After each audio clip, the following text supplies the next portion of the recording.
नमस्कार मित्रांनो.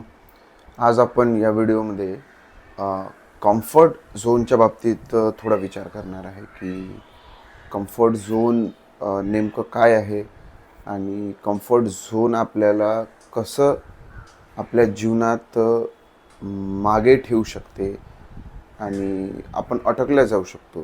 तर त्यामुळे आणि आपली जे स्पिरिच्युअल ग्रोथ आहे त्या स्पिरिच्युअल ग्रोथला तो कसा एक म्हणजे स्पीड ब्रेकर एक जे गतिरोधक लावण्याचं काम आपला कम्फर्ट झोन करू शकते. कारण मला असं जाणवलेलं आहे की आपण अ, अ, भरपूर प्रमाणात असं कम्फर्ट झोनमध्ये राहण्याचा प्रयत्न करत आहे. म्हणजे मेंटल लेवलवर पण पकडलं तरी चालेल आणि फिजिकल लेवलवर पकडलं तरी पण चालेल की आपल्याला थोडासाही अ, बदल म्हणा किंवा काही म्हणा तो सहन नाही होत. सपोज मेंटल लेवलवर आपल्याला एखादी काही अडचण आली जीवनामध्ये, एखादी काही टास्क आपल्याकडे आली किंवा असा प्रॉब्लेम एखादा आपल्याकडे आला की म्हणजे जो आपण याच्या आधी कधी लाईफमध्ये फेस केलेला नाही आहे, तर आपण एकदम पॅनिक, एकदम अँक्शियस, एकदम एकदम हालून जातो, एकदम हादरून जातो. पूर्ण आतमधून आपण हादरून जातो की अरे काय करावं, कसं करावं.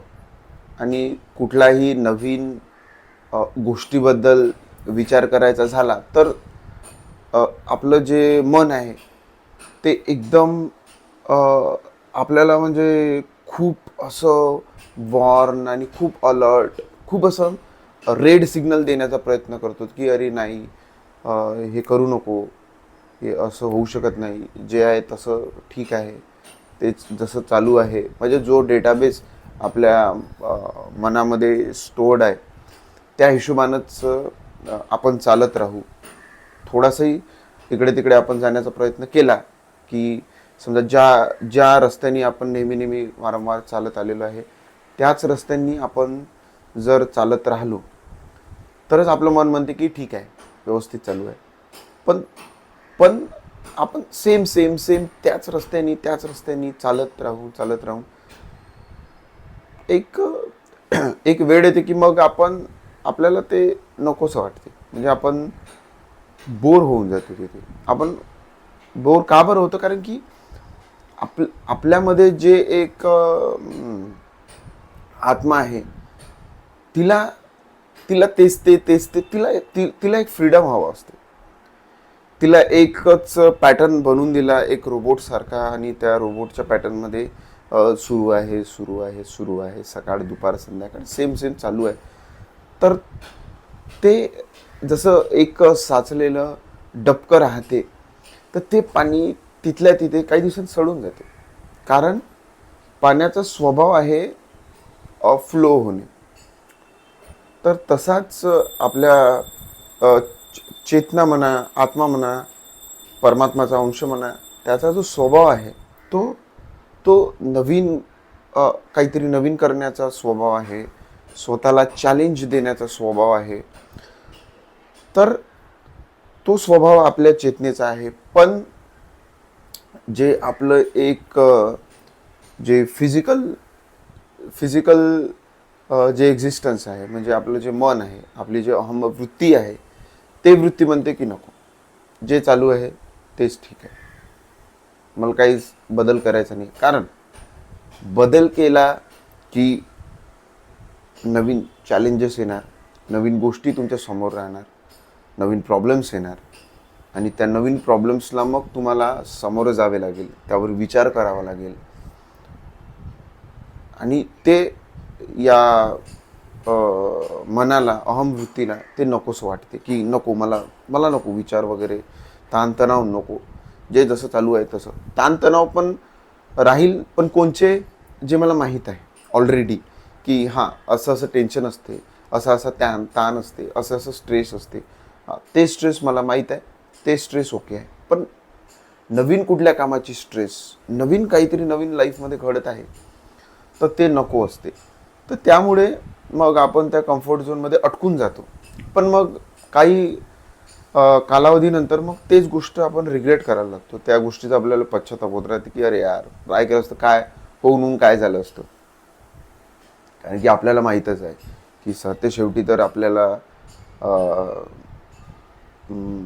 मृत्यू मृत्यू प्राप्त होणारच आहे. तर त्यामुळे जो लाईफ स्पॅन आपल्याला मिळालेला आहे त्याला एकदम आनंदी, हॅपनिंग, चॅलेंजिंग असं बनवायला आपण पाहिजे. आपण कुठलाही खेळ खेळतो, काही पण खेळतो, तर आपल्याला कसं काहीतरी नवी चॅलेंजिंग, जेव्हा क्रिकेटची मॅच बघा, क्रिकेटची मॅच समजा एखादी खूप टफ टीम आहे, ऑस्ट्रेलिया, इंग्लंड, न्यूझीलंड, इंडिया, अशा टीमपैकी एक टीम आहे आणि दुसरी एकदम लो लेवलची टीम आहे की ज्यांच्या प्लेयरमध्ये ती क्षमता नाही आहे, ती कला नाही आहे, ते कौशल्य नाही आहे. तर अशा टीमसोबत मॅच आहे आणि त्यामध्ये त्या टीमने फक्त 50 ओव्हरची मॅच आहे आणि त्या टीमने फक्त 100 चा स्कोर केलेला आहे. तर आपल्याला माहीतच आहे की अरे जिंकणार आहे, जिंकणारच. पण तशा मॅचमध्ये आपल्याला इंटरेस्ट नाही, मजा नाही आहे. तशा मॅचमध्ये आपल्याला काहीतरी अशी चॅलेंजिंग वाटत नाही की डल मॅच, माहीतच राहते का रे यार हे तर जिंकून जाणार. जिंकण्याचा आनंद असतो आपल्याला, म्हणजे छान वाटते, पण तरी आपल्याला काही मजा त्यामध्ये येत नाही. कारण तो आपला स्वभाव आहे, तो आपल्या चेतनाचा स्वभाव आहे की काहीतरी रोमांचक, काहीतरी नवीन, काहीतरी चॅलेंजिंग आपल्या लाईफमध्ये घडलं पाहिजे. तर ते जे रोमॅन्चक चॅलेंजिंग जे मॅच आहे, शेवटल्या बॉलपर्यंत चालणारी, त्यामध्ये एकदम माणूस असा घुसून जाते. म्हणजे पूर्ण बाकी जगाला विसरून जाते. फक्त पूर्ण त्याचं जे ध्यान आहे ते त्या मॅचवर एकवटल्या जाते आणि त्यावेळेस मग त्याला एक छान अशी आनंदाचा अनुभव होते. आणि त्यामुळे टफ टीमसोबत मॅचेस आणि एकदम अटीतटीच्या मॅचेस पाहायला आपल्याला आवडते. तर त्यामुळे माझं एकच याच्यामध्ये म्हणणं आहे की जे आपल्याला माहीत राहते की आता हा आपला कम्फर्ट झोन बनत आहे, तर त्या कम्फर्ट झोनच्या बाहेर येण्याचा प्रयत्न आपण केला पाहिजे. एकदमच युटर्न घेणं आवश्यक नाही आहे की आपली गाडी 100च्या स्पीडमध्ये एका डायरेक्शनने चालत आहे आणि एकदम आपण युटर्न घेत आहे, तर नाही, ते पण योग्य गोष्ट नाही आहे. ॲक्सिडेंट तिथे होऊ शकतो 100च्या स्पीडमध्ये आपण एकदम टर्न घेतला तर. तर थोडी थोडी स्पीड कमी करायची आणि हळूहळू टर्न घेऊन मग आपण युटर्न घेऊ शकतो. तसंच मग आपल्याला आता माहीत पडत आहे की भाई आता आपला एखादा कम्फर्ट झोन बनत आहे, तर हळूहळू आपण त्याच्या बाहेर येण्याचा प्रयत्न करू शकतो की एखादी नवीन गोष्ट आपल्याला ट्राय करायची आहे.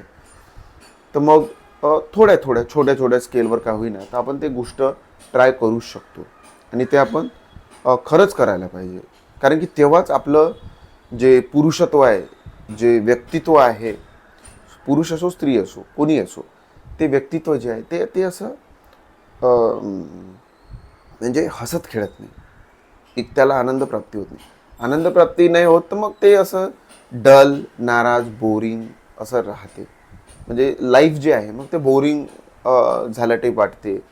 आणि मग लाईफ बोरिंग झाली की मग आपण पण दुःखी राहतो आणि आपण दुःखी असलो की मग इतरांना पण आपल्याला खुशी, सुख, आनंद देण्याची इच्छा होत नाही. मग ते दुःखी एक डल आणि बोरिंग लाईफ आपली बनून जाते. तर बस माझी एकच इच्छा आहे की जी एक पॉसिबिलिटी आहे आणि बिलकुल पॉसिबिलिटी आहे की आनंदपूर्वक जीवन जगण्याची, ती साकार होऊ शकते आणि ते व्हायलाच पाहिजे आणि ते करायलाच पाहिजे आपण.